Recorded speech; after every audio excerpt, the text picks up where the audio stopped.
นครหลวงเวียงจันทน์เมนพร้อมสุ่มใส่ในการสร้างตัวเมืองสะอาดเพื่อปลุกระดมการมีส่วนร่วมของสังคมในการสร้างตัวเมืองที่น่าอยู่และให้สมกับเป็นนครหลวงของประเทศ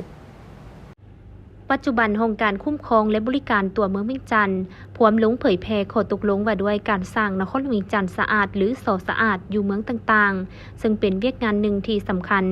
ที่นอนในนโยบาย6 ส.ของนครหลวงเวียงจันทน์ดังนั้นเพื่อสืบต่อนโยบายดังกล่าวนครหลวงเวียงจันทน์จึงได้ออกข้อตกลงว่าด้วยการสร้างนครหลวงเวียงจันทน์สะอาดเพื่อสร้างให้เป็นตัวเมืองที่น่าอยู่ยืนยงอัจฉริยะและสมเป็นนครหลวงของสาธารณรัฐประชาธิปไตยประชาชนลาวเว้ารวมการสร้างนครหลวงเวียงจันทน์สะอาดแม้นการเฮ็ดให้ตัวเมืองมีสภาพแวดล้อมที่ดีบรรลุ8 ตัว4 วัดเส้นทางสะอาดเคหสถานที่สะอาดพาหนะสะอาดสาธารณูปโภคสะอาดโรงจักรโรงงานสะอาดการบริโภคสะอาดน้ำสะอาดท้องฟ้าสดใสดังนั้นจึงมีความจำเป็นต้องอาศัยการมีส่วนร่วมของทุกภาคส่วนเพื่อนำเอาข้อตกลงไปพันขยายและจัดตั้งปฏิบัติให้มีประสิทธิผลพร้อมร่วมกันสร้างนครหลวงเวียงจันทน์ให้สะอาดสวยงามน่าอยู่และบรรลุได้ตามตัว4 วัดที่กล่าวมา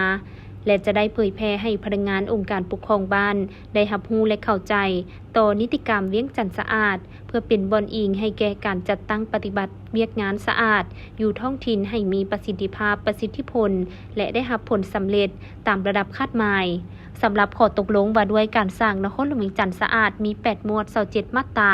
จุดประสงค์ข้อตกลงฉบับนี้แม้นกำหนดหลักการนโยบายตัว4 วัดมาตรการเกี่ยวกับการคุ้มครองและการจัดตั้งปฏิบัติการสร้างนครหลวงเวียงจันทน์สะอาดเพื่อประกอบส่วนเข้าในภารกิจสร้างตัวเมืองที่น่าอยู่ยืนยงอัจฉริยะให้สมเป็นนครหลวงของประเทศลาว